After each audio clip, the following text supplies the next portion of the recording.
Hi, folks. This is Don Meissner with the North Country Fishing Report. You know, one of the things that I've thought about for a long time, and I've actually tried to share with all of you, is why I enjoy wading for fishing more than any other way of fishing. Now, that's just me. I do think I'm in a minority. I think a lot of people start their fishing lives off when they're young by wading because that's the only way they have to fish. But here's what it gives me, over and above all the wonderful solitude and the emotional healing that it gives me.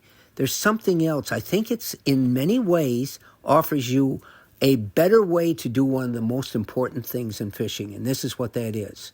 We've talked about it's all about finding the fish. That's your biggest challenge in fishing, is to find the fish. But what happens when you find the fish? How do you stay with them? And this is something that I'm able to do wading that you can't do in a canoe.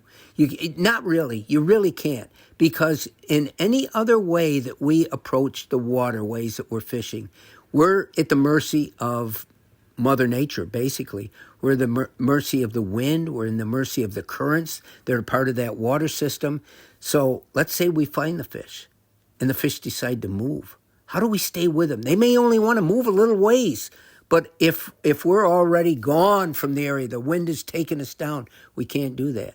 So there's a lot of things today that will help you do that. In the beginning, we had anchors to put on our boat or in our canoe or whatever. So we find a place. Oh, we found the fish now. We got to drop the anchor immediately so we don't get out of the area.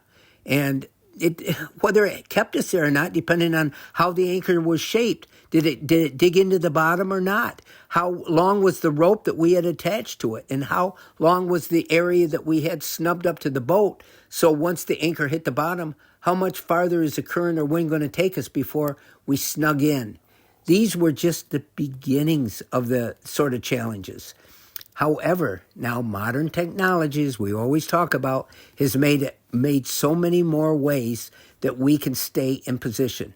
And one of them is, it goes right with your trolling motor, but it costs a lot of money. But once you get in a position, it will lock you in place. And no matter how windy it gets or what changes, you're going to stay, that trolling motor is going to keep you right in that position until you want to change it. And now they've even got a jog feature, J-O-G, which even though you've got it set and you're going to stay in that position, you hit a little button and it will move you 6 yards to the right or the left, depending on which direction you want to go, in case those fish have moved a little bit over where the food is now.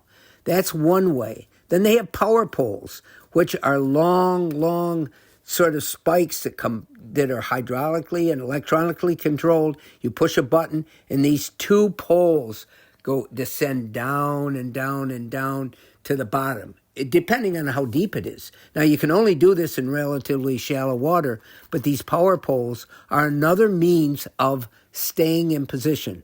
So now, and they really don't have these for canoes, even though the stop lock position on your trolling motor to keep you right there, that isn't really available for little canoes.